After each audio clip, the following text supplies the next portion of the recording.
Soy Pedro Leal, de Mater Spei, y todo lo que vais a ver a continuación procede de un amor intenso al Papa y a la Iglesia, en un esfuerzo por proporcionar datos y testimonios que puedan servir para llegar a conocer lo que realmente sucedió en Garabandal.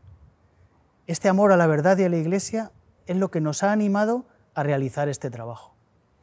Nos sometemos a la autoridad de la Iglesia, a quien corresponde el juicio definitivo sobre estos hechos.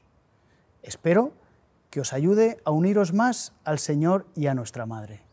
Muchas gracias. A veces, los acontecimientos más importantes de la historia son los que se ignoran y se silencian, como si de alguna manera se pudiera contener el torrente de una tremenda catarata. ¿Por qué ocurre esto? Vamos a ver que lo que sucedió en la década de los 60 en San Sebastián de Garabandal es uno de los acontecimientos más importantes de la historia. Pero no solo eso. Este hecho, este mensaje, es importante para ti. En Garabandal, nuestra Santísima Madre del Cielo vino a traer una llamada a la conversión para todos sus hijos. A la Eucaristía se le da cada vez menos importancia. Debéis sacrificaros más. Ya estáis en los últimos avisos. E incluso hace referencia a un aviso, un milagro y un posible castigo. La Madre de Dios vino a una aldea perdida del norte de España para sostener a todos sus hijos en un periodo especialmente difícil de la historia humana y de la Iglesia. ¿De qué estaba hablando? ¿Estamos viviendo tiempos cruciales? Sacerdotes, obispos y cardenales van muchos por el camino de la perdición y llevan con ellos a muchas almas. Esto era difícil de creer en la década de los 60, ahora ya no. En el transcurso de esta investigación hablaremos con expertos, médicos, teólogos y testigos oculares para tratar de responder a las preguntas clave. ¿Qué sucedió exactamente en Garabandal? ¿Por qué fue tan rápidamente ignorado y olvidado? ¿Realmente ha sido estudiado? ¿Fue silenciado? ¿Es auténtico? ¿Por qué no ha sido aprobado? Miles de apariciones, milagros, grandes gracias de conversión son hoy una catarata imparable. Nuestra Señora del Carmen de Garabandal continúa derramando sobre el mundo sus bendiciones. Ella, la Madre de Dios y Madre nuestra, desea que sus hijos vuelvan a Dios antes de que sea demasiado tarde.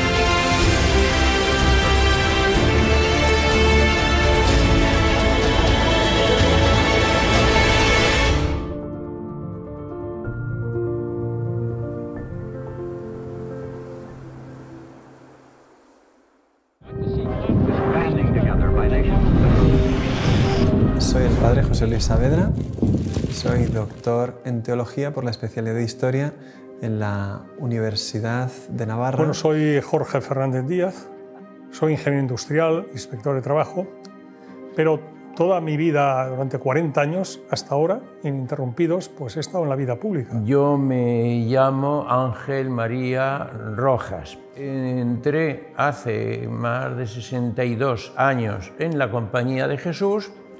Me ordené de sacerdote hace un poco más de 50 años. Soy Javier Paredes, catedrático de Historia Contemporánea de la Universidad Estatal, y entonces comprenderás que yo las apariciones de Garabandal las vea también con mentalidad histórica. En cada lugar de apariciones, el mensaje que Dios permite dar a la Virgen o que da Dios mismo a través de ella viene a ayudar a la Iglesia de una manera concreta en su tiempo y la sociedad y la historia real en la que está viviendo. Lourdes era una lucha contra el racionalismo. La Virgen le pidió a Bernadette beber barro y comer hierba.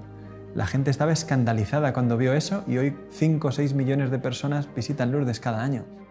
Fátima, la lucha contra el comunismo, el daño que iba a hacer una ideología que se convirtió en un totalitarismo que acabó con millones de personas.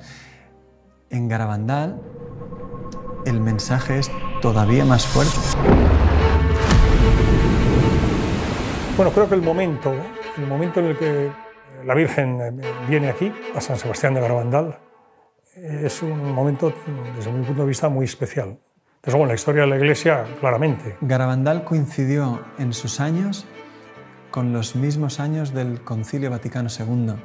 Garabandal empezó en el 61, terminó en el 65, el concilio empezó un poquito después y terminó el mismo año. El Concilio Vaticano II, año 62, 65, y la Virgen, mientras tanto, está aquí apareciéndose y diciendo unos mensajes.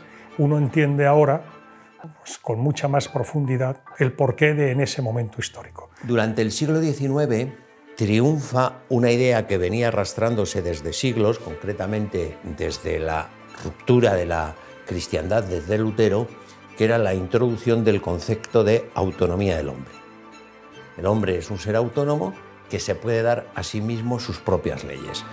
Eso mismo ocurre al final del XIX y principios del XX dentro de la Iglesia. De hecho, Juan Pablo II, en una de sus encíclicas más importantes, se llama Veritatis Splendor, en los números 4 y 5 habla de una crisis enorme introducida dentro de la Iglesia, donde los mismos seminarios y facultades de teología se han apartado de la doctrina de la Iglesia. Y en los 10 años siguientes al concilio, 17.000 sacerdotes se secularizaron y 25.000 religiosos y religiosas abandonaron la vida consagrada. Y lo vemos concretamente en la crisis de las vocaciones. Normalmente hasta el año 1964 se mantenían en un nivel de 8.100, 200 seminaristas mayores de España.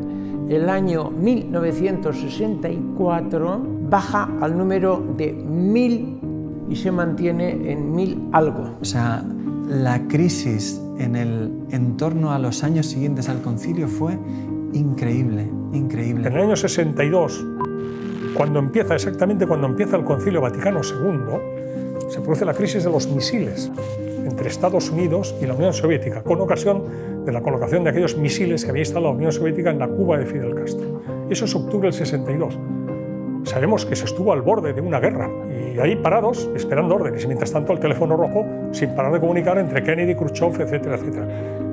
Han sido momentos de una extraordinaria gravedad en lo que hace referencia a la posibilidad de que estallara un conflicto nuclear, absolutamente. Vamos a ponernos en 1961, los que conozcan Garabandal, que echen la vista atrás lo que era Garabandal, el pueblo San Sebastián de Garabandal, a donde no se podía subir en coche, con unas niñas que eran prácticamente analfabetas, que muchas de las cosas que les decía la Virgen no las entendían. ¿Por qué la Virgen les dice a unas niñas unas cosas que no entienden, pero que sí que las transmiten? Porque Garabandal es una aparición para todos nosotros.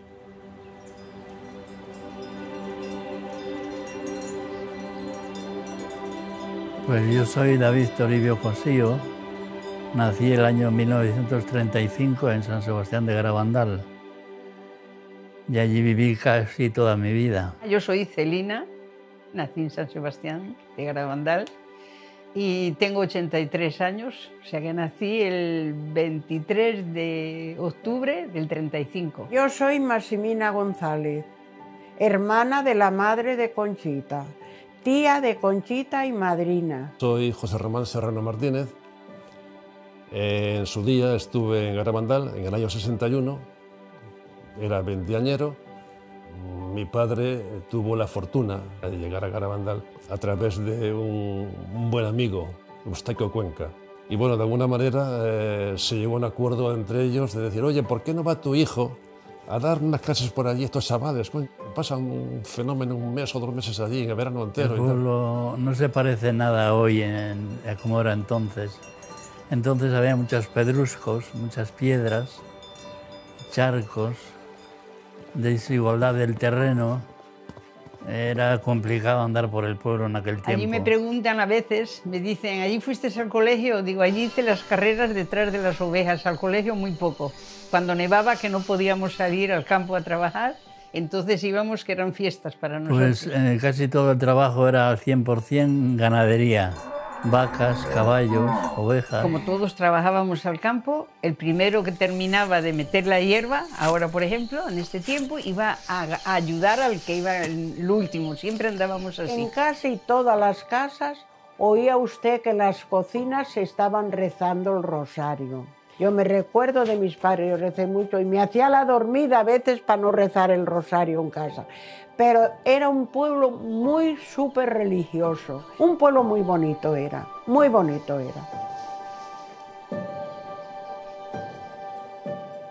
Yo tenía 26 años y cuando empezaron las apariciones, que empezaron el 18 de junio de 1961. Ese día, 4 niñas, Mariloli, Jacinta, Maricruz y Conchita, están jugando en el pueblo, robando unas manzanas de un vecino, cuando, de repente, escuchan un trueno. Levantan la cabeza, miran hacia los valles cercanos, por ninguna parte ven la posibilidad de una tormenta. Es lo mismo que había sucedido en el comienzo de Fátima y en el comienzo de Lourdes.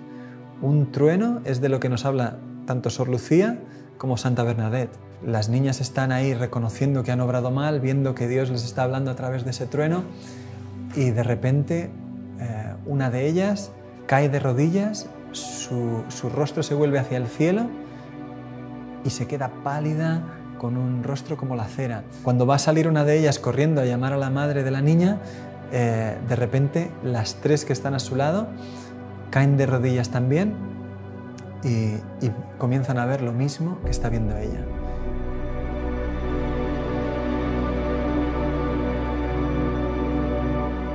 Es un ángel y sin decirles nada les llena como de asombro.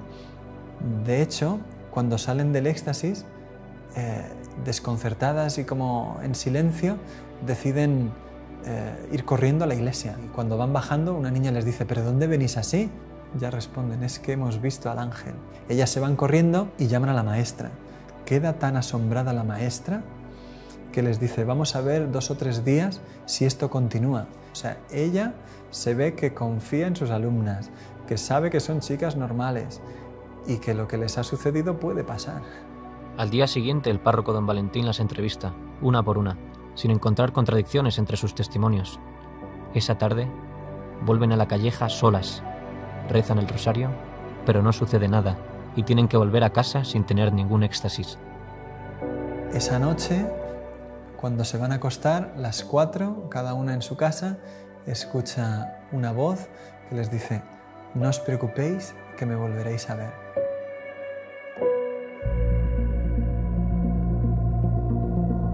Los primeros días fueron la cosa más maravillosa del mundo. Y primero yo decía: ¿qué está pasando? ¿Qué está pasando? Claro, ya me entró la curiosidad de verlas. Rezaban el rosario y al terminar el rosario era cuando tenían el éxtasis y se quedaban rígidas. No las podíamos mover del sitio, ni un dedo, ni mover un dedo, ni nada. Pues venía gente que no creía en las apariciones y le hacían daño a las niñas. Las pinchaban, le metían unos focos por los ojos, porque no pestañearon nunca. Las niñas nunca pestañearon, siempre miraban al cielo con los ojos abiertos. Entonces las madres vinieron donde nosotros, llorando por el amor de Dios, cuidar de nuestras niñas que las están maltratando. Entonces, a partir de ahí, nosotros los mozos, que éramos unos 20, pues las cuidábamos, andábamos con ellas, y fue maravilloso porque nos enterábamos prácticamente de todo.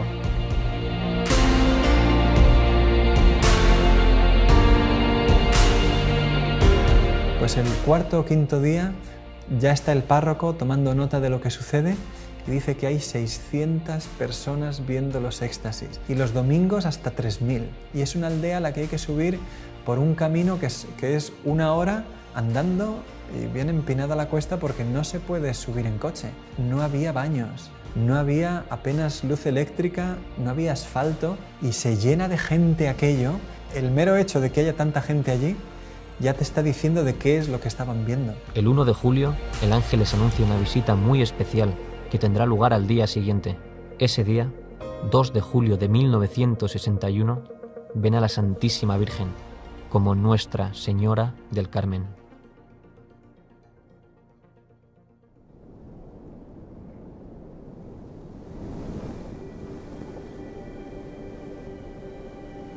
Me llamo Juan Hervás y soy doctor en medicina y especialista en pediatría. Me licencié en medicina en la Facultad de Medicina de Valencia, en España, y posteriormente hice estudios de posgrado en Estados Unidos. En 2 lugares he estado, en Einstein, en Nueva York, y en Harvard, en Boston.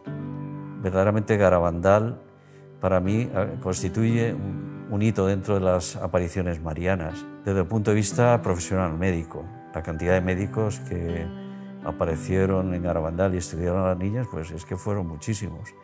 Pero antes quizá empezaríamos diciendo algo sobre los protagonistas. Los protagonistas de Garabandal son 4 niñas de 11 y 12 años que vivían en esta zona aislada del norte de España, en la zona montañosa, y que por ese aislamiento tenían una edad que probablemente era inferior, quizá tuvieran 8 o 9 años de edad psicológica. Tuvieron, se dice que entre 2.000 y 3.000 apariciones, acompañadas con éxtasis muy prolongados, de incluso 6 y 7 horas de duración. Todo esto, unido a fenómenos extraordinarios visibles, hizo que vinieran muchísimos médicos y también, ya digo, pues teólogos. Por eso en el cuadro que se llama La Calleja, pusieron maderas por arriba y por abajo para que no entraran a tocarlas. Intentaron moverlas muchos. Yo personalmente intenté elevarlas, cogerlas, las asilas y levantarlas estando en éxtasis, y bueno, imposible. Salían de la iglesia en éxtasis y tenían que subir a la calleja, debajo de los pinos. Entonces los mozos teníamos que ir uno por un lado, otro por otro, y unos delante y otros detrás. Era una sensación rara. Corriendo, y de vez en cuando, pues, ¡pas!, pegaban un giro, porque por la calleja de no sé qué, por la calleja de no sé cuál, hasta que en algún momento empezaban a correr de tal manera que levantaban los brazos en cruz y parecía que en lugar de correr volaban a una velocidad tremenda. Nosotros no éramos capaces de seguirlas. A esa velocidad había un momento en que de vez en cuando ¡pas!, pegaban un frenazo en seco. Y nosotros, en lugar de frenar, lo que hacíamos era salir todos disparados porque no podíamos frenar en seco. Y luego, con los brazos en cruz, cogían carrerilla otra vez hacia atrás, a la misma velocidad que corrían y volaban hacia adelante. Y luego eso se trasladó ya, y en lugar de hacerlo en el pueblo nada más, corrían monte arriba. Y de noche corrían monte arriba, todos con luces, con linternucas, como pudiéramos y tal. Y por aquellos andurriales, pues te pegabas unos porrazos tremendos, te caías 20.000 veces. Ellas nada. Por ahí subían a los pinos, bajaban, daban un recorrido por todos los lados y al final acababan en casa. Y claro, en esas correrías, pues mucha gente se dejaba los zapatos o lo que fuera. Y bueno, tanto es así que en algún momento, en casa de Conchita, Conchita dijo a Serafín, a su hermano: oye, que me dice la señora que ha perdido el zapato no sé qué, vete a tal sitio que ahí está. ¿Qué dices? De noche y tal. Que sí, que vete, no sé qué, mira, pegando a la cuadra de no sé quién, pues ahí arriba, antes de llegar a los pinos tal, ahí está. Y Serafín, el bueno de hombre, pues corría y hacía lo que decía su hermana, y bajaba con el zapato. Las niñas entraban en trance, que es un estado alterado de conciencia con abolición sensorial. El fenómeno se iniciaba con una hiperextensión del cuello, muy brusca. Caían de rodillas cuando estaban juntas al mismo tiempo, pero la caída era absolutamente imposible. Y son unas piedras tremendas que, bueno, que al caer de rodillas, ¡pas!, se oían los porrazos y, sin embargo, al levantarse, miraba las rodillas y estaban intactas, y no tenían ni moratones ni ninguna rojez, nada de nada. Perdían la sensibilidad táctil y la dolorosa, de forma que se les podía pinchar y quemar. Estando 2 días allí, las metían agujas, de esas de coser sacos de aquella época, que tenían la punta, digamos, curvada para coser sacos, y allí que sin ningún problema les pinchaban. Pero que ellas no sentían absolutamente nada.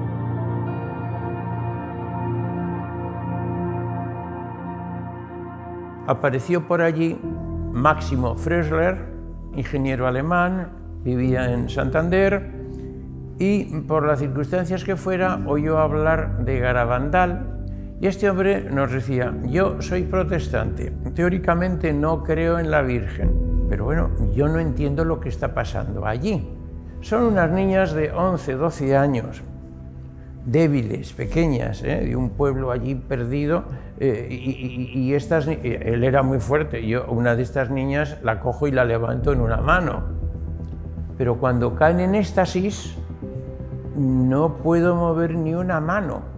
Niñas que además se les veía relajadas, se movían tranquilamente y entre ellas se movía una a otra, así normal, pero yo, si intento mover una mano, no puedo. El prior de la Trapa, un hombre fortachón con el que he coincidido yo allí, entre él y yo, intentar en éxtasis levantar o mover un brazo de una niña, no hemos podido. Entre él y yo no es que no podemos levantar, sino no movemos un músculo. Pero además notamos que la niña no hace esfuerzo, está relajada.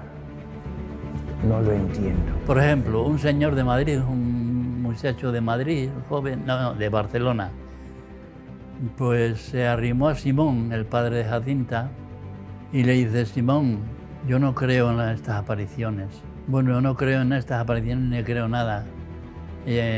Ando muy mal espiritualmente. Y le dice Simón a este joven: mire usted, la niña de la izquierda es mi niña.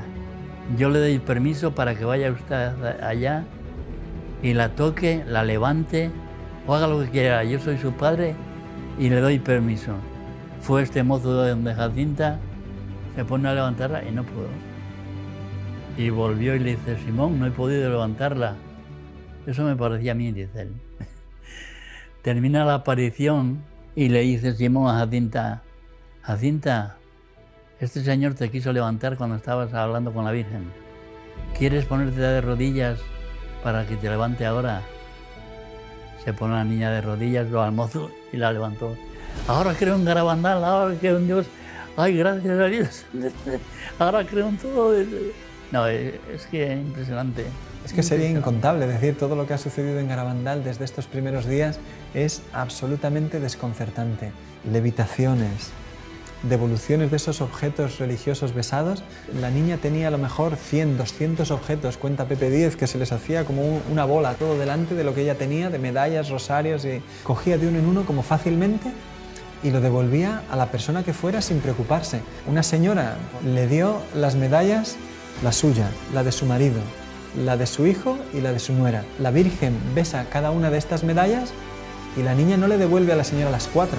Sin haberlos visto, le pone a cada uno la suya y sin equivocarse a las 4 medallas que la señora le había dado.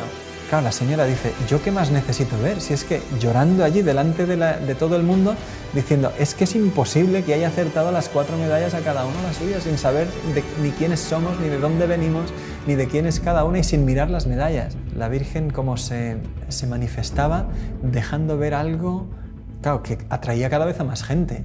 Quienes volvían a casa y contaban esto hacían que viniese cada vez gente de más lejos. Soy Román Martínez del Cerro García de Blanes.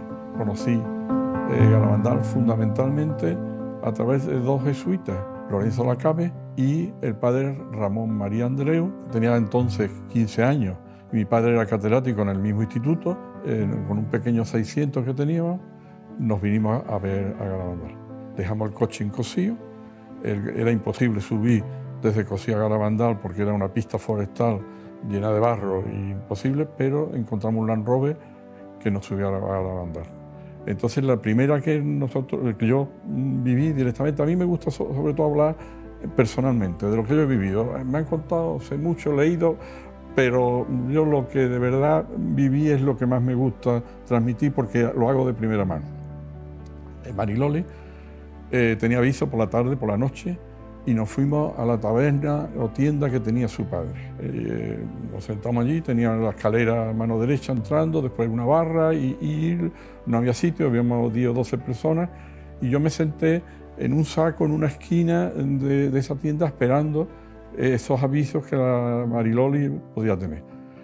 pasaban las horas y yo estaba, después del viaje además estaba reventado, me quedé dormido, mi padre se quedó dormido y todos estuvimos. Y más o menos sobre las 3 de la madrugada, de pronto yo me despierto, ruido, ya. Salimos todos corriendo y pasó la barra, en la parte del fondo, y Mari Lori se había caído en éxtasis en la cocina. Se había oído, fue impresionante el ruido de las rodillas en el suelo. Eso fue impresionante. Ya salimos todos a verlo. Yo tenía 15 años, yo iba más de curiosidad que otra cosa. A mí me pasó que cuando yo vi a la niña se transfiguraba. O sea, la niña se embellecía, pero una cosa increíble. La niña era una niña normal y corriente y de pronto era otra. Más bien pálida, con una sonrisa y con una cosa fuera de lo natural. Y a mí eso me impresionó tanto que me empecé a temblar y no era capaz de controlarme y lo pasé fatal. Pero fatal porque yo no sabía si me iba a caer o qué me pasaba. Nadie se me hacía caso porque todo el mundo estaba pendiente de la niña y yo era el que menos pintaba allí.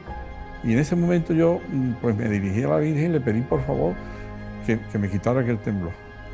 Me lo quitó y desde ese momento empecé a disfrutar. Perdón.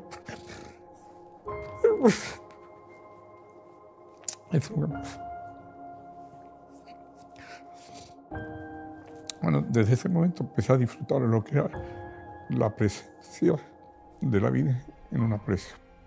Entonces, hay veces que me preguntan, ¿cuándo de verdad pensó que la Virgen estaba presente allí? Desde ese momento. Hay dos momentos del Evangelio que a mí me recuerdan mucho aquello. La transfiguración en el Monte Tabor, la sensación de que Virgen está aquí, la sentimos todas. Y la otra, la alegría de, por ejemplo, la visita de la Virgen a su prima Santa Isabel. Esa alegría y ese bienestar fueron en todas las apariciones. Y sobre todo desde ese momento. Desafortunadamente, no todos estaban a favor. Especiales dificultades tuvieron muchos intelectuales. Así sucedió al llegar a la aldea la llamada Primera Comisión Episcopal. Solo subieron 3 veces en todo el primer año de apariciones. Pero el día que la Virgen se apareció por primera vez, todos estaban en el pueblo.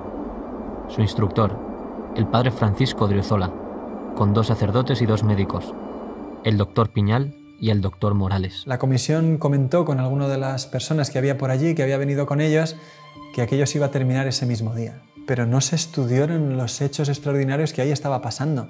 De hecho, el doctor Morales nunca más subió a la aldea. Él mismo lo cuenta en una conferencia que dio años después. Solo estuve en la aldea en una ocasión.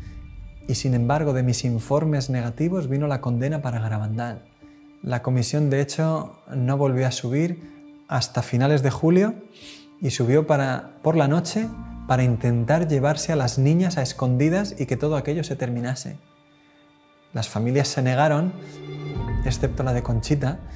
Se llevaron a Conchita, estuvo 8 días en Santander y la terapia que le dan a Conchita es llevarla a la playa, llevarla a la feria y mantenerla ocupada para que no piense en las apariciones. Y yo fui con su madre a Santander, a casa de este sacerdote, a buscar a Conchita. Yo vi, Conchita le mandaban que si no lo negaba, a ella la llevarían a un manicomio y a los padres a la cárcel. Entonces ella, hartándose de amenazarla, ella dijo, bueno, pues lo mío no será verdad, pero lo de las otras al mejor sí. Muy bien, Conchita, la palmearon porque ya lo había negado. El día siguiente de que Conchita volvió de Santander, se reunieron los teólogos y médicos de la comisión con las personas en el pueblo que quisieran interesarse sobre las apariciones. Y allí acudieron médicos y sacerdotes que estaban estudiándolas por su cuenta. Hubo una reunión grande delante de la puerta de la iglesia que la cuenta el mismo doctor Ortiz, un pediatra de Santander que pasó más de 50 días estudiando los éxtasis. Tú figúrate, si un médico a una persona normal nos ve en 15 minutos, lo que supone que un pediatra de Santander recorra 90 kilómetros para estar 52 días estudiando los éxtasis un día tras otro y permanecer en la aldea. La cantidad de información que este hombre tenía sobre las apariciones es enorme. Y el doctor Ortiz, delante del papel que le muestran los teólogos y médicos de la comisión, dice, mira, la niña ha negado todo, esto se acabó. Dice, pero ¿cómo me explicas con esa firma lo que yo he probado científicamente, que ha sido una levitación? Es que he pasado mi brazo por debajo de la niña, ¿sabes? Vamos, o sea, es que es una prueba de lo más sencillo, ¿no? Explícame eso, ¿cómo lo ha hecho? No, eso ha sido epilepsia. Dice, bueno, pues pega unos botes bastante poderosos la niña, ¿no? Es que todo aquello se había firmado bajo una presión enorme sobre una niña de 12 años que apenas había salido de su aldea en toda su vida. No entendemos que haya en ello mala intención. Sin embargo, sí que es muy difícil entender bien lo que sucedió en Garabandal si uno no acude a todas las fuentes documentales que tenemos hoy. Hubo cosas en las que algunas personas tienen una responsabilidad seria.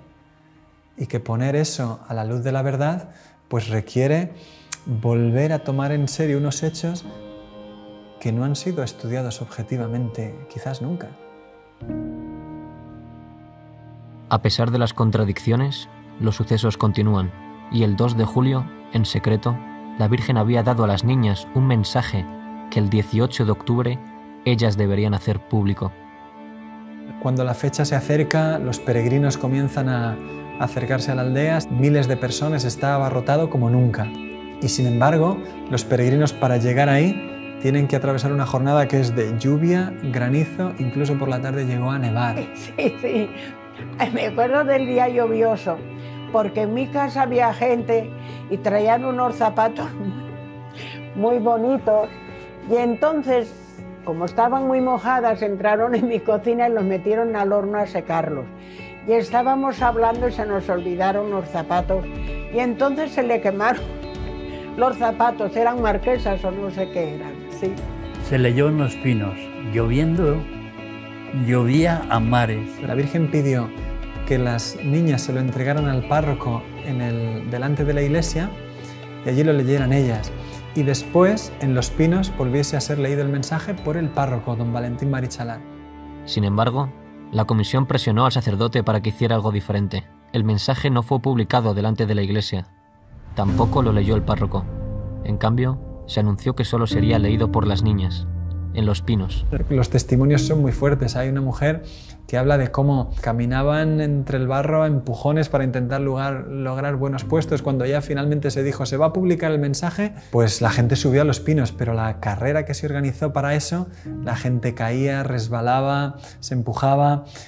Y cuenta ella, dice, lo increíble es que no nos matáramos, miles de personas para conseguir un buen puesto, y dice ella, yo quedé como a unos 60 metros de las niñas, y claro, apenas oí nada, pero cuando ya llegó el mensaje, toda la situación me tenía completamente ya vencida. Hay que hacer muchos sacrificios, mucha penitencia, visitar al Santísimo, pero antes tenemos que ser muy buenos.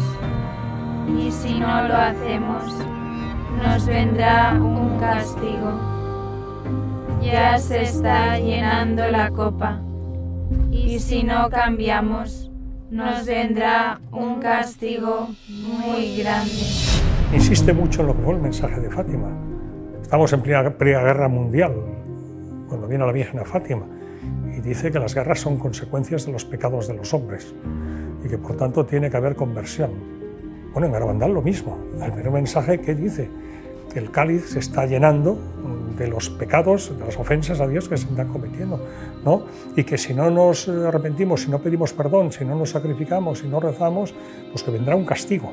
Vendrá un castigo, ya anuncia el castigo. El mensaje hablaba efectivamente de un castigo.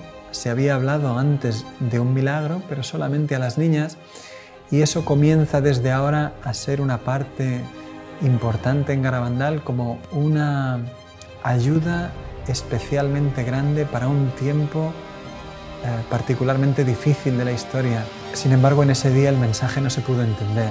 Dijeron, toda esa preparación tan grande para un mensaje tan chiquito como sacrificios, visitar al Santísimo, todo eso ya lo sabemos, y un castigo muy grande si no cambiamos, pues ya lo sabemos.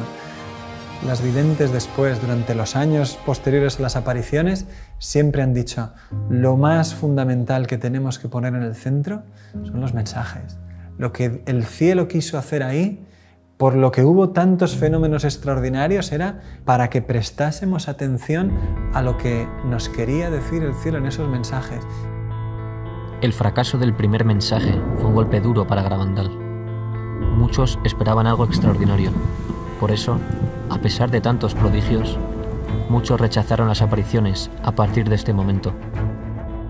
Pero las niñas, con toda esta situación de desencuentro respecto a las apariciones, empiezan a insistir cada vez más a la Virgen que les tenía que dar un milagro.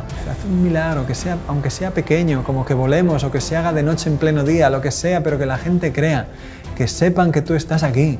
La Virgen siempre solía callar, no les respondía, incluso se ponía a veces triste y les decía, ya creerán. Pero un día el ángel les dijo, Dios va a hacer un milagro a través de ti y de mí. El 18 de julio, la Eucaristía, cuando recibas la comunión, que él le traía muchas veces de manera mística, espiritual, ese día será visible para todos los que estén en la aldea. Ella creía que se veía siempre, vaya, y le llamaban el milagruco. Y ya cuando dijeron que iba a ser el 18 de julio, creo que era, pues toda la gente que estaba allí por la mañana ya estaba, el pueblo creo que estaba abarrotado, creo porque yo casi no lo veía. Entre unas 8 o 10.000 personas, creo que cuenta la policía, que había en la aldea ese día. Aquello fue pasando el día, coincidió que había baile, estaba tirando hasta cohetes, ya no se sabía si por el baile la Virgen vendría o no, y un poco la desesperación de todos de que no se producía el milagro que todos queríamos ver. Pero venía una prima mía, ¡ay, qué gordísima va a ser! ¡Ay, Dios mío, va a pasar algo muy gordo! Porque aquí se siente la gente engañada, porque dice que no hay derecho, porque... Y le digo yo, Angelina, a ver, mira, ven, mira la cara de Conchita. Mira qué cara tiene Conchita. Digo, con estar viéndole la cara a ella, ¿tú te crees que tiene cara de preocupada? De que ha metido una mentira tan gorda y eso, yo nada más que hacía estar allí y ver a Conchita. Y ya, pues bueno, ¿qué le vamos a hacer? Dios quiere esto, pues con resignación nos fuimos ya para dormir a nuestra casa. Y en el momento que estábamos en la calle, oímos un revuelo enorme. Y entonces ya los que estaban más cerca empezaron, ya están éxtasis, que están éxtasis, y claro, y nada más casi estar en éxtasis sale, y se da la vuelta, yo ya me la perdí entonces porque resulta que la gente se abalanzó detrás de ella y yo digo que pisamos a la gente. Cogí una linterna potente, yo estaba pegado a ella prácticamente y enchufándole con la linterna, prácticamente metida la linterna en la boca. Ella abrió la boca, sacó la lengua, no tenía absolutamente nada. Y de repente apareció un punto. Saca la lengua y empezó a formarse una cosa blanca, blanca, blanca, muy blanca, mucho más blanca que la nieve. Se fue agrandando en forma de espiral. Era como una moneda de 10 duros, decía yo entonces, y así la sacaba todo lo que podía. Y yo vi después cómo se le iba aguando hacia alrededor cuando ya se le estaba deshaciendo. Y hasta que la tragó. Preguntaban a Benjamín Gómez, ¿pero estás seguro que no la tenía en el bolsillo y la puso o que la tenía ya en la boca? Mire, yo estaba a 20 centímetros de ella, es imposible que hiciera nada, estaban muy vigiladas. No estaba a una distancia, no, estaba pegado a ella. Pero eso, ¿quién ha dicho que la tenía en los brazos, en las manos? No, hombre, es que es una barbaridad. O sea, es que la lengua estaba totalmente limpia,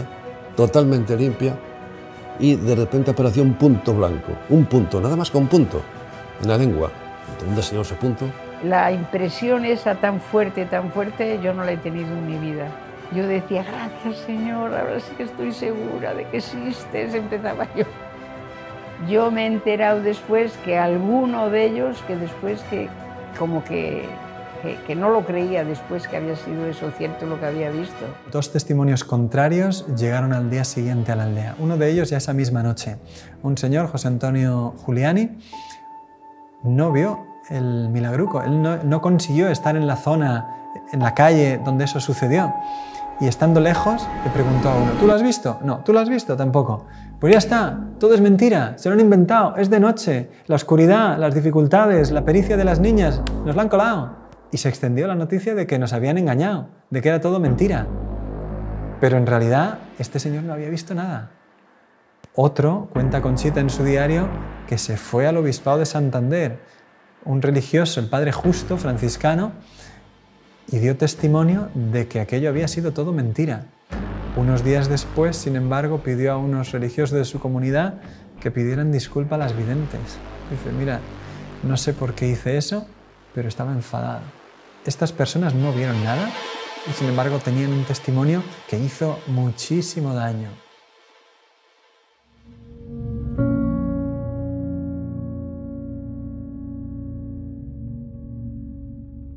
A partir del mes de septiembre de 1962 comienzan a hablar ya con claridad de un aviso, de un milagro y de un castigo. El aviso, según Garabandal, será un fenómeno mundial, una gracia de Dios para cada uno de nosotros. Yo creo que es una manifestación de la misericordia de Dios. Si uno se pone a pensar, el mejor favor que Dios nos puede hacer en este mundo es ver el estado de nuestra alma y a dónde iríamos, ¿no es cierto?, si nos muriésemos. La gracia del aviso será como si se detuviese el tiempo y todo el mundo pudiese ver su alma por un instante tal cual la ve Dios. Todo el bien que hemos hecho, todo el bien que hemos dejado de hacer y todo el mal que hemos hecho.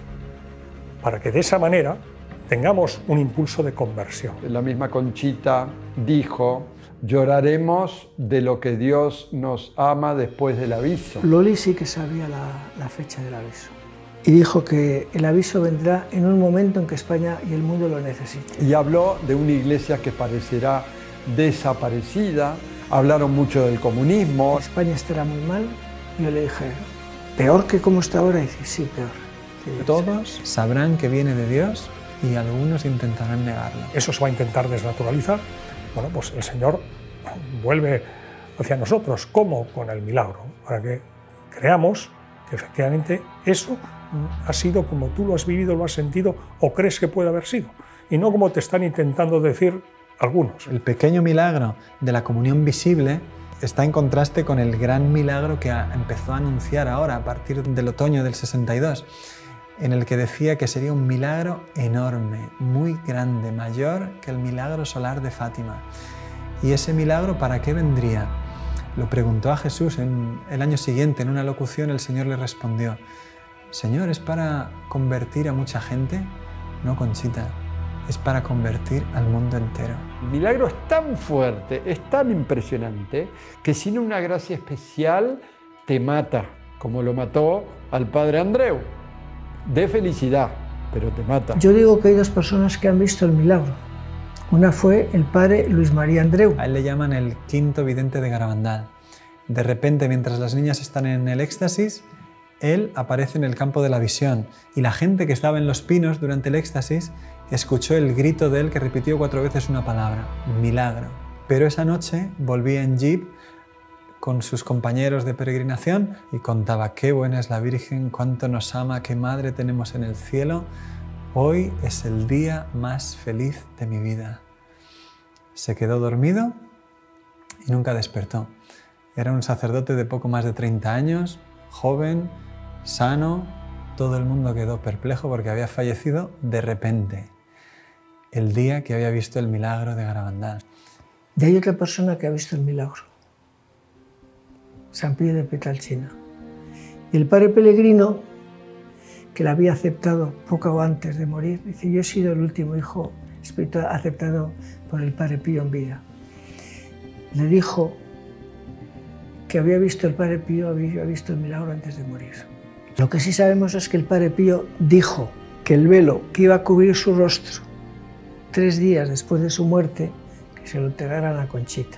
Este milagro, los testigos de aquellos que vivan el milagro, más esa señal que es muy importante, Garabandal se va a transformar en un lugar de peregrinación mundial. Y ahí es donde vamos a entender esto que dijo la Virgen cuando dijo, El milagro de Garabandal viene para convertir al mundo entero.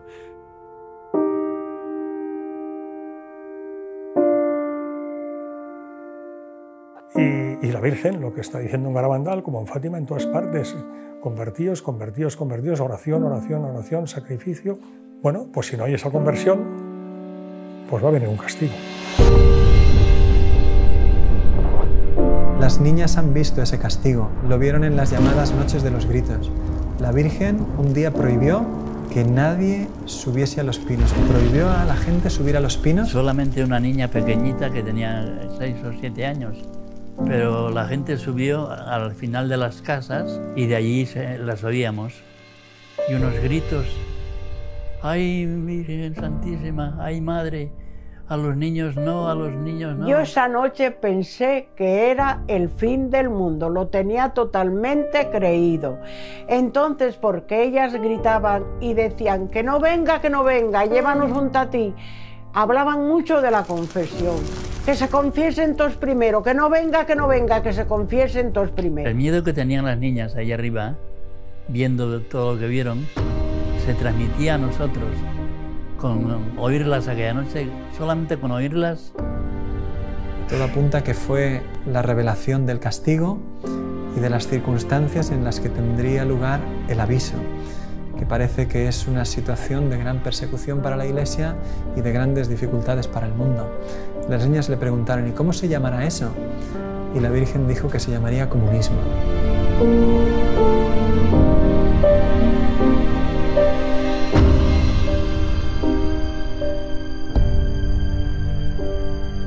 Yo estaba con la boca abierta porque había allí un franciscano que se quedaba aquí en mi casa. Entonces José Manuel, un chico del pueblo, vio a este sacerdote. ¡Padre, padre, rece, rece, que estamos perdidos! Rezaba, cuando rezaba aquel padre, las niñas callaban. Venía una paz inmensa y percibías esa paz. Pero el padre se cansaba de rezar y volvían otra vez.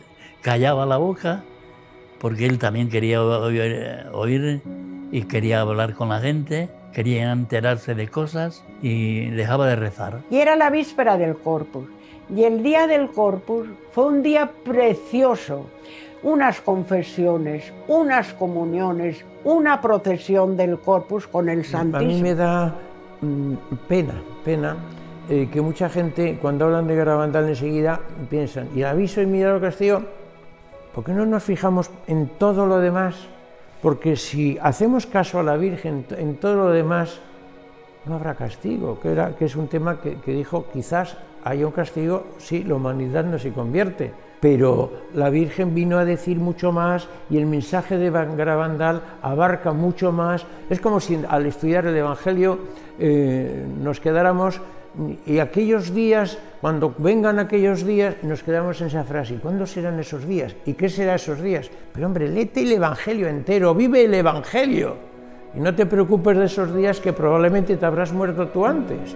Vive como pide la Iglesia, que es como pide Garabandal. La gente se preocupa mucho del aviso, el castigo, el milagro, y no se preocupa del mensaje. Ser buenos. A la Eucaristía cada vez se le da menos importancia. Contemplar la pasión de Jesucristo. Eso es lo importante de Garabandal. Las apariciones iban llegando a su fin. Y en enero de 1963, las niñas dejaron de ver a la Virgen. Solo Conchita volverá a verla, aunque tendría que esperar casi 2 años. Al fin, el 8 de diciembre de 1964, la Virgen le anuncia que va a dar un nuevo mensaje para el mundo. Claro, todo el mundo tiene en la cabeza la crisis de las apariciones con el primer mensaje en 1961. Entonces, ahora, cuando todo está más dividido, de repente se anuncia otro mensaje y lo anuncia una vidente sola. Sin embargo, se va acercando la fecha y mira, todo el mundo esperaba algo. Tanto es así que llega a la aldea más gente que nunca. Hay crónicas de los periódicos que son impresionantes de esos días. Un periodista de Barcelona, Juan Poch Soler, que escribe: subimos el 17 por la noche. Cuando llegué a la aldea vi gente durmiendo bajo los dinteles de las puertas, en los pajares. Me puse a escribir para enviar algo al periódico y a mi lado había 2 inglesas durmiendo sobre sus codos. el pueblo estaba a reventar de gente. Había 12.000, 15.000 personas, no se sabe cuánta gente había ese día en la aldea. Cuando fue pasando la tarde, no llegaba el éxtasis, no llegaba, y en un momento la niña avisó a la gente que el éxtasis sería en el cuadro. La gente intentó buscar el mejor puesto cerca del lugar del éxtasis. Es impresionante, duró unos 12 minutos y en él se escucha a la niña decir algunas palabras, se la ve reír, se la ve llorar. Curiosamente, el mensaje de la Virgen no lo dio ella. Unos meses después la Virgen le dijo: ¿sabes por qué no vine yo el 18 de junio a darte el mensaje? Porque me daba pena decirte aquellas cosas, pero necesitabais saberlas para vuestro bien y si las cumplís para gloria de Dios. Como no se ha cumplido y no se ha hecho conocer al mundo mi mensaje del 18 de octubre, os diré que este es el último. Antes la copa se estaba llenando, ahora está rebosando. Los sacerdotes, obispos y cardenales van muchos por el camino de la perdición, y con ellos llevan a muchas más almas. A la Eucaristía cada vez se le da menos importancia. Debéis evitar la ira de Dios sobre vosotros con vuestros esfuerzos. Si le pedís perdón con vuestras almas sinceras, Él os perdonará. Yo, vuestra madre, por intercesión del ángel San Miguel, os quiero decir que os enmendéis. Ya estáis en los últimos avisos. Os quiero mucho y no quiero vuestra condenación. Pedidnos sinceramente y nosotros os lo daremos. Debéis sacrificaros más. Pensad en la pasión de Jesús. Vamos a ver, yo comprendo que España, que unas niñas analfabetas digan muchos cardenales, obispos y sacerdotes van por el camino de la perdición y llevan tras sí a muchas almas. Van por el camino de la perdición y con ellos arrastran a muchas almas, sí, lo recuerdo. Obispos, que no dijo cardenales, porque era la palabra muy dura. En público, por no decir, porque es una palabra muy dura. Sacerdotes, obispos y cardenales van por el camino de la perdición y con ellos arrastran a muchas almas. Sí, lo vi. Nos pareció muy fuerte. Y también las niñas lloraron muchísimo, no querían decirlo. Y las madres no querían decirlo. Ay, Dios mío, pero ¿cómo vamos a decir esto? Si los curas son santos, ay, Dios mío, ay. Pero la Virgen les obligó a decirlo. Ten en cuenta que estamos hablando del año 61, 62, 65. La guerra española terminó en el 39. En la guerra española murieron miles de sacerdotes por defender su fe, sacerdotes y obispos. Entonces, a la altura que uno tenía un sacerdote, era de un santo que no podía uno dudar lo más mínimo, ni nadie dudaba de la santidad del sacerdote. Ahí se ve muy bien también la autenticidad de las apariciones. Si la Virgen no les hubiera empujado, no lo habrían dicho nunca las niñas ni sus madres por todo el oro del mundo. La Virgen les mandó, sí, es necesario que lo digáis. Desgraciadamente, con el paso del tiempo y en la actualidad, hemos podido comprobar con dolor que era cierto que muchos cardenales, que muchos obispos, que muchos sacerdotes fueran por el camino de la perdición. Los ejemplos son muy dolorosos. Y que si se hubiera hecho caso a la advertencia de la Virgen que se iba por el camino de la perdición, pues algunos hubieran cambiado el camino y ahora no estaríamos donde estamos. 40 años después de las apariciones, en una entrevista, Monseñor del Val dijo: el mensaje de las apariciones es correcto, interesantísimo, importante y bueno. Lo que no puedo entender es que dijera que muchos sacerdotes, obispos y cardenales van por el camino de la perdición. Pero en la actualidad hemos visto y hemos conocido lo que sucedió desde los años 60 de una manera que nos ha desconcertado a todos. Los escándalos que han sucedido dentro de la Iglesia, la Virgen los estaba anunciando ya en Garabandal para que nosotros pudiéramos estar preparados, vivirlos de otra manera y no perder la fe en medio de una Iglesia que estaba viviendo mal. La Virgen había dicho: no habéis dado a conocer y no habéis vivido el mensaje. La Eucaristía. Garabandal es una aparición especialmente eucarística. El mensaje de las apariciones, desde el primer mensaje, las comuniones místicas, el milagruco, el segundo mensaje, ponen en el centro de la llamada de la Virgen a la Eucaristía. La Virgen no le está diciendo a 4 niñas en Garabandal: a la Eucaristía cada vez se le da menos importancia, sino nos está diciendo a cada uno de nosotros: oye, tú, ¿qué importancia le estás dando a la Eucaristía?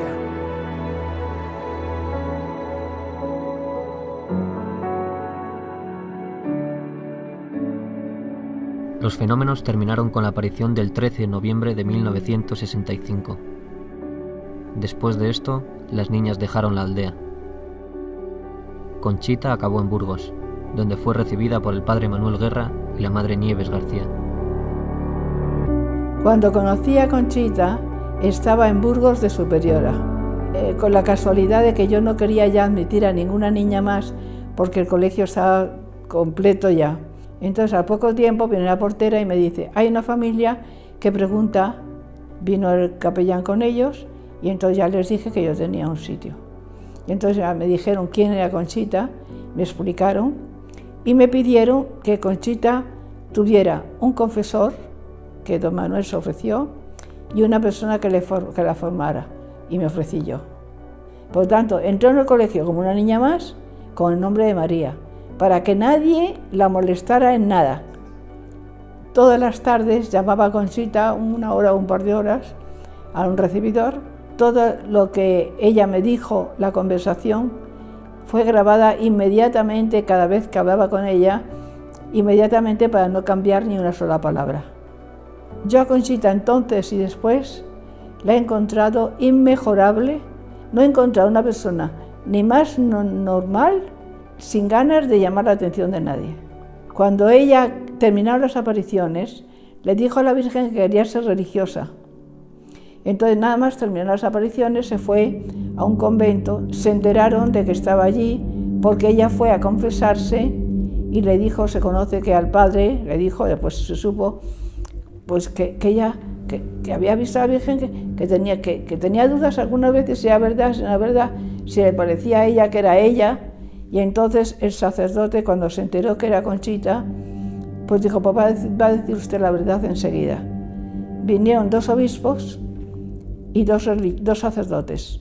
Alguna vez le dijeron: sí, pero eso te lo inventaste tú y yo. Sí, porque eso se inventa muchas veces la imaginación. Ah, pues sería, ¿eh? O sea que alguna vez, entre esa conversación tan larga que tuvieron, de 6 horas, ella alguna vez, pues era verdad, claro, ante personas que te has imaginado tú, porque muchas veces pasa eso. Bien, entonces se marcharon con esa idea y entonces yo llamé al sacerdote que estuvo con ella, contrario, en Garabandal. Le llamé a Burgos, una vez que Conchita se marchó, y le dije: quería hablar con usted porque usted ha negado siempre las apariciones de Garabandal, concretamente en este caso que fue al convento, y la tuvo usted 6 horas preguntándole. Y dice: no, 6 horas no, 5.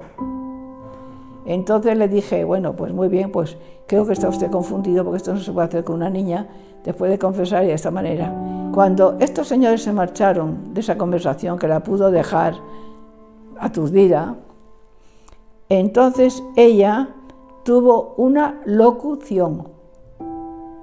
En la locución del Señor, interiormente, le dijo: no quiero que estés aquí, quiero que estés fuera.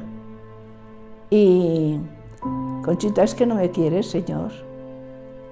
Y el Señor le dice: pero yo quiero que tú estés fuera, como diciendo, como mejor me puedes servir y como debes es fuera. Hasta aquí la historia es muy conocida. A continuación vamos a presentar lo que ha pasado después de las apariciones y por qué Garabandal ha encontrado tantas dificultades en su aprobación.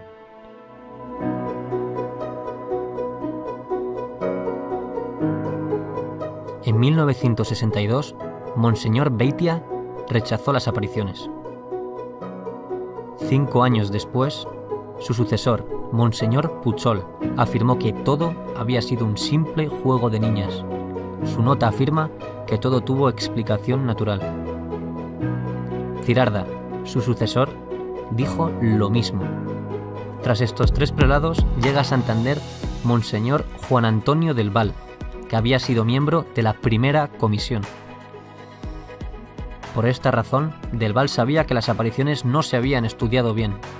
Por eso intenta fundar una nueva comisión, pero fracasa 3 veces.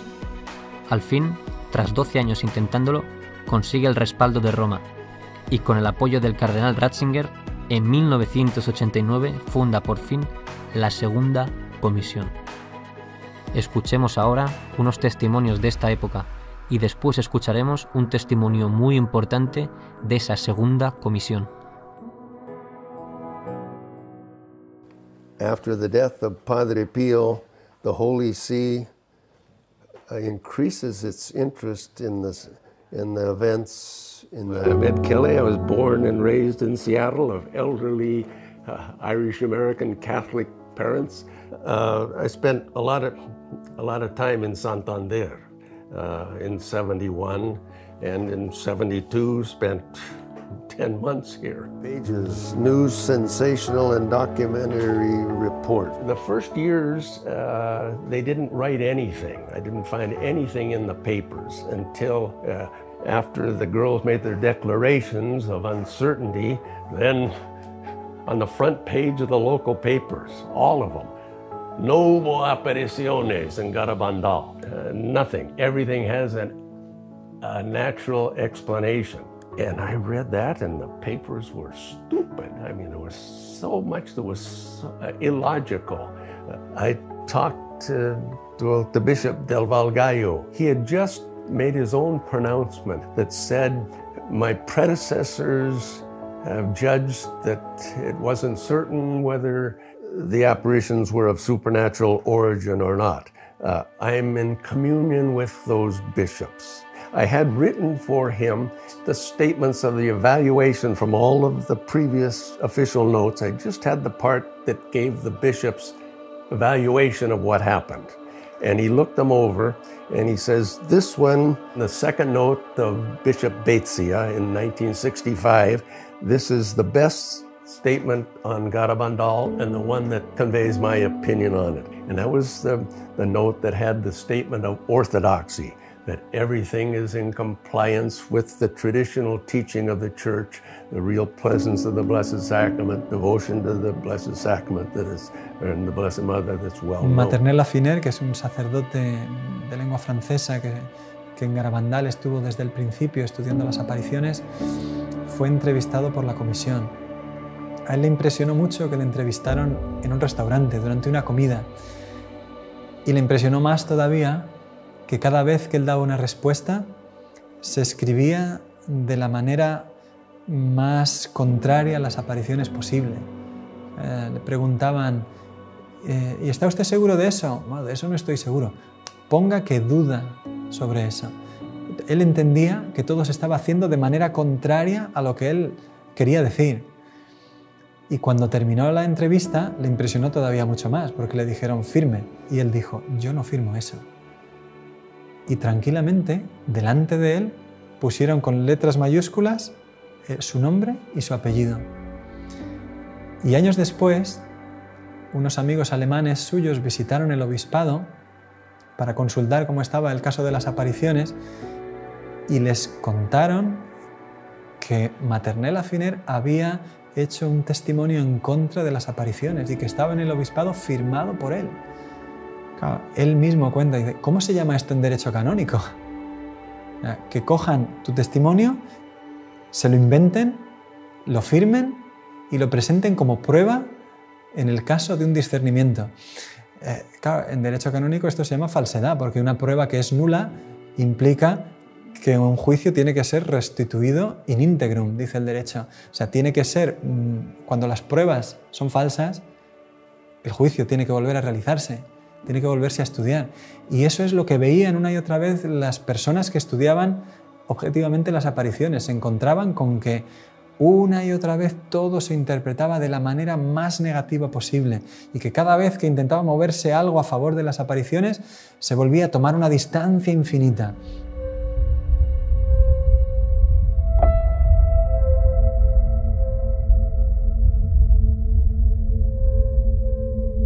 The story of Menchu Mendiolea. Interesting. Menchu Mendiolea, the daughter of a well-known businessman who had a religious goods store. His daughter, Menchu, when she was 16, I believe, she told the story of her first sickness, a type of leukemia, and was in for tests at the main hospital, Valdecilla in Santander, and after doing everything possible, the doctors decided, no, we can't do anything more for her, better for her to go home and be with her and die in the company of her family and friends, which she did.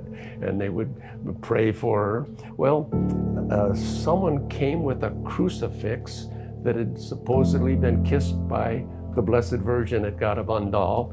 And I think most people know that the girls reported that the Blessed Virgin told them, through articles kissed by me, my Son, our Lord Jesus Christ, will work prodigies and miracles. Crucifix, she venerated the crucifix, cured. Well,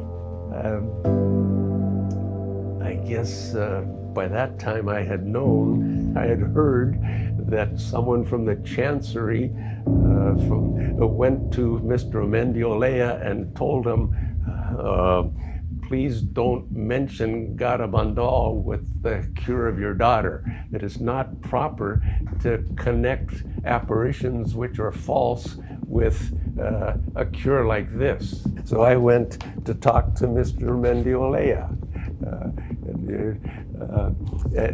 And we talked. I says, is it true that someone came from the diocese to tell you not to mention it? Yes. Well. Desde la misma comisión que estudiaba las apariciones, no solo no se estudia la curación de Menchu, sino que incluso se silencia el hecho de la misma curación y se requiere a la familia que no hablen de ello en ninguna parte. 10 años después, en 1975, Menchu está embarazada de su tercer hijo, 8 meses de embarazo, y le vuelven a diagnosticar la misma enfermedad, eritremia. Su marido, el doctor Ángel Álvarez, es médico en el hospital de Valdecilla, donde ella había estado hospitalizada la primera vez. Y allí, durante un mes, hacen todo tipo de pruebas. Siendo el médico allí, consigue que todo el equipo de hematología estudie a su mujer, incluido el jefe de servicio. Todo el mundo se pone a trabajar sobre ella y al final el doctor Zubizarreta, el jefe de servicio, le dice al doctor Álvarez, al marido, mira, si tu mujer se cura es un milagro, no va a poder salir adelante. El 7 de diciembre, el marido de Menchu dice, mira, mi mujer quedó curada en Garabandal y como nosotros no hablamos de las apariciones, como ha vuelto a suceder lo mismo. Coge el coche y se va con su cuñado a Los Pinos. Está nevando, sube, reza el rosario allí, su cuñado no sabe lo que están haciendo. Dice, mira, Menchu ya no tiene solución, acéptalo.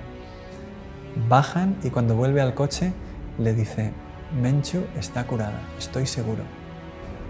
Vuelven al hospital y le pide al doctor Zubizarreta que vuelva a hacer un estudio. Menchu tenía 500 plaquetas y encuentra en el estudio que había más de 20.000. En los días siguientes resulta que Menchu estaba de nuevo curada. Menchu es un caso único.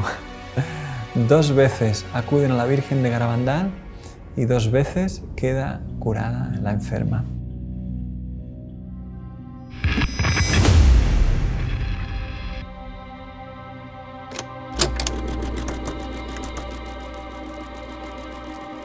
Creo que no tenía todavía 20 años cuando un teólogo, un escritor, hizo un comentario que le escuché sobre Garabandal. Dijo, yo entiendo muy bien que la primera comisión fue un fracaso, que aquello lo ha reconocido el mismo obispo que formó parte de ella y su médico principal. Entiendo que las negaciones de las niñas ante Monseñor Puchol se realizaron bajo presión. Las niñas negaron las apariciones bajo una presión que hoy es indiscutible. Pero ha habido una segunda comisión. Y la segunda comisión ha resuelto el caso de Garabandal. Claro, cuando yo le escuché a este teólogo decir eso, yo no tenía argumentos para responder. De hecho, no hemos sabido prácticamente nada hasta el año pasado. De repente, después de estrenarse Garabandal, solo Dios lo sabe, un día abro el email y me encuentro con un mensaje donde me escribe un señor que no conozco de nada, diciéndome el contacto de un miembro de la segunda comisión.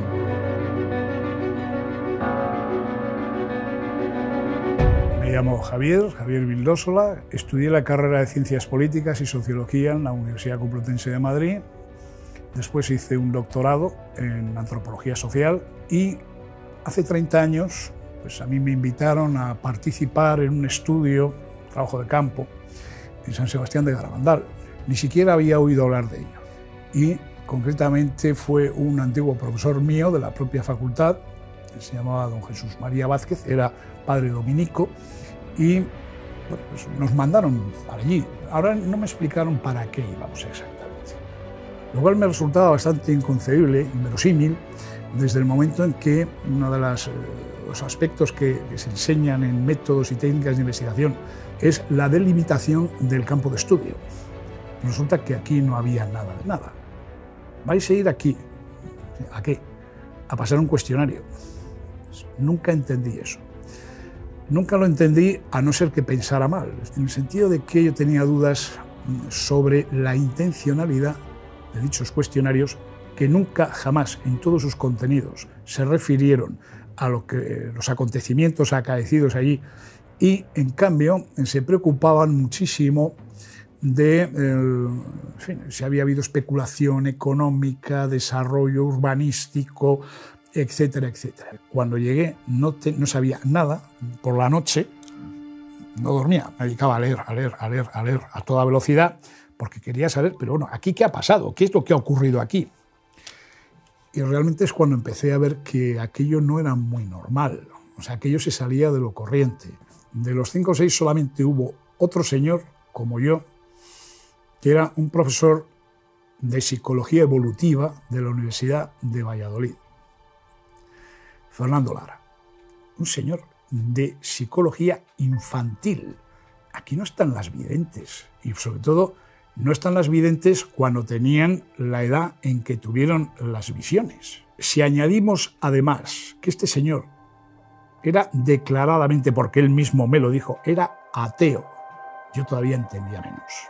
Alguien me gustaría que me lo explicase, porque sigo sin entenderlo al cabo de 30 años. ¿Qué fue la primera comisión? La primera comisión no ha existido jamás. Luego, la segunda comisión, que es a la que se supone que yo pertenezco, tampoco existió jamás. A nosotros no se nos dijo, esto es una comisión. Se nos dijo que alguien del obispado, no se nos dijo quién exactamente, era quien había proporcionado el encargo, había dado el encargo y había proporcionado unos fondos para que fuéramos allí a pasar unos cuestionarios. Allí hubo varias personas que se supone que eran miembros de dicha comisión, eso sí, 2 veces comieron muy bien en Carmona. Yo fui a una de ellas y decidí que ya a las siguientes no iba. Cuando Vildósola se encuentra en Madrid con que todos los miembros de la comisión, sin haber hecho un estudio serio de las apariciones, se ponen de acuerdo en decir que la conclusión es que todo es una especulación urbanística, él dimite. Él dice, esto no se sostiene desde un punto de vista científico, aquí no hemos estudiado las apariciones. ¿Cómo vamos a dar la conclusión de lo que han sido? Yo dije ya al final, digo, bueno, yo no estoy de acuerdo en nada de esto que estoy escuchando. Aquí hemos ido a otra cosa. Es cuando a mí se me dijo que yo no era experto en... Yo soy antropólogo y sí, los sistemas de creencias son de mi competencia por este tema, ¿no? Y entonces es cuando yo dije que iba a presentar, si se presentaba, unas conclusiones como aquellas, elaboradas por unas personas, de las cuales solamente uno, Fernando Lara, había estado presente todos aquellos días, y otras 3 o 4 personas habían ido a comer a Carmona en 2 ocasiones y eso sí, un día subieron a pasar los cuestionarios, esas personas no estaban en condiciones de decir nada. Y es que yo sigo sin entender a qué fuimos. Por eso digo que si no hubo primera comisión, porque aquella primera comisión no fue seria, es que no ha habido tampoco segunda comisión. Yo me quedaba diciendo, ¿pero qué estudio se ha hecho? ¿Qué es lo que sabemos de Garabandal? ¿Y cómo puede ser que un teólogo serio de hoy día te diga, Garabandal está estudiado porque ha habido una segunda comisión? Solamente sabiendo esto es cuando entiendes lo que Ratzinger dice cuando recibe el informe de 26 de abril de 1991. Efectivamente, en Roma el trabajo de la segunda comisión fue estudiado en la congregación presidida por el cardenal Ratzinger. El futuro papa respondió en 1992 con una carta fundamental para la historia de las apariciones. En ella afirma que Roma examinó atentamente todos los informes de la comisión. Esto muestra su interés por el caso. En segundo lugar, Ratzinger afirmaba que Roma había decidido no intervenir, aunque podría hacerlo. Así, de momento, el caso debía quedar abierto. En fin, Ratzinger sugería al obispo afirmar non constat, que significa incerteza. Roma no encontraba argumentos suficientes para realizar un juicio definitivo. El caso debía quedar abierto. Desde 1992, todos los obispos y administradores apostólicos de Santander han repetido el non constat de Ratzinger. Ante el difícil proceso de las apariciones, detenido por tantas dificultades, por el momento no se encontró una solución mejor. Desde entonces, las apariciones quedaban abiertas al sentido de fe de los fieles. Por eso, la actitud de ellos puede ser fundamental de cara a un juicio favorable de la Iglesia. Y a más de 50 años del final de las apariciones, Garabandal todavía espera respuesta. Y que tenemos derecho a saber qué es lo que ha sucedido ahí. Después de más de 50 años, Garabandal sigue esperando respuesta. Sigue siendo un mensaje importantísimo para nosotros, para ti. Porque hoy, nuestra Madre sigue derramando sus bendiciones en Garabandal.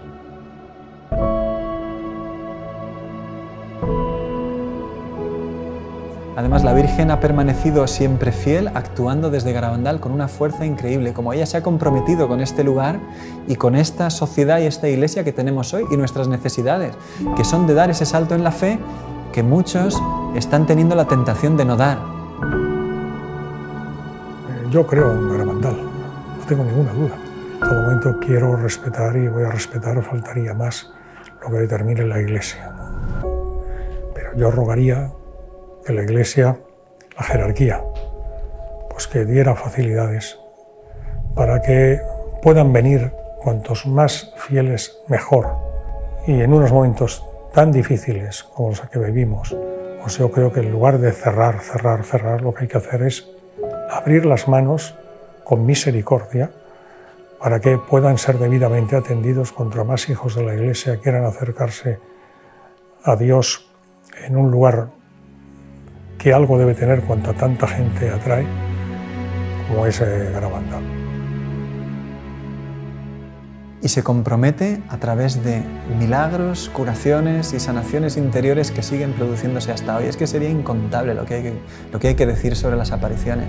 Es que ha habido tanta gente que sigue llorando al escuchar el mensaje de Garabandal, tantos agradecimientos cuando se ha publicado Garabandal, solo Dios lo sabe, tanta gente que está esperando que Garabandal sea promovido como una ayuda increíble para la fe de tantos cristianos que lo único que quieren es creer en Dios y que nuestra Madre la Iglesia nos ayude a saltar hacia adelante en un mundo que no tiene fe y que nos necesita valientes. Yo quiero que el mundo se salve porque así lo percibimos en Garabandal, que la Virgen vino para que todos los seres humanos se salvaran. A las almas les falta sentir la maternidad divina en cada alma.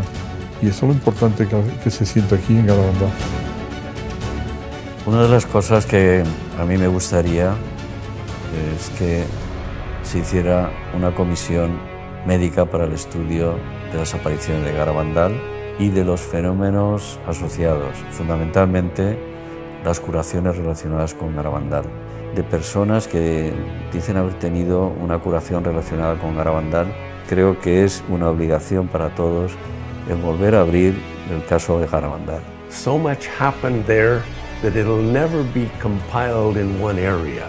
So many people have experienced different things there, different graces, cures, conversions.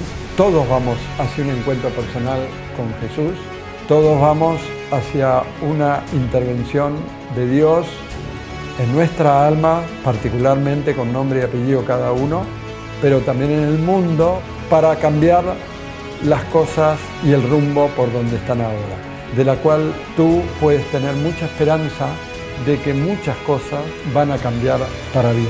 Garabandal no se ha cerrado, Garabandal no ha terminado, yo diría Garabandal está vivo. ¿Cuánto está queriendo hacer el cielo a través de que se deje conocer el mensaje de la Virgen hoy? Porque esas son historias de hoy. Y si nosotros le dejamos, pues el cielo se vuelca. Y te das cuenta de que el grifo de las gracias en Garabandal jamás se ha cerrado. Y que la Virgen es como una madre auténtica que está a nuestro lado, derramando sobre la tierra una catarata imparable de gracias porque nos ama. Garabandal hoy es una catarata imparable.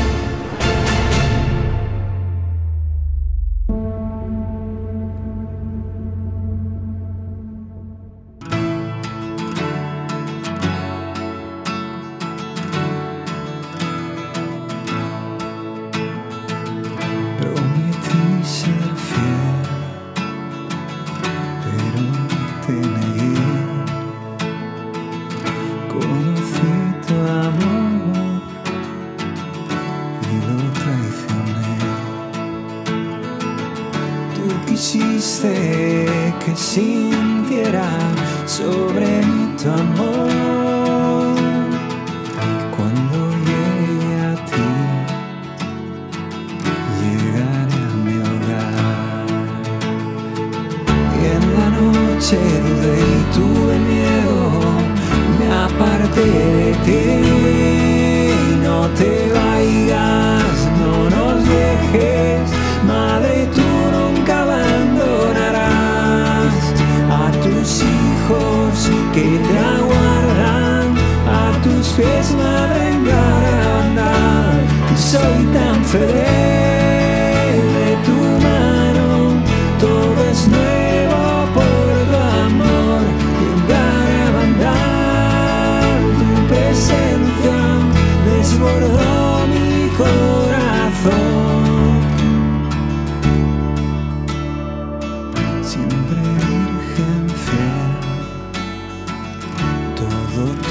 Soy, por tu amor iré donde quieras tú. Tú quisiste que sin ti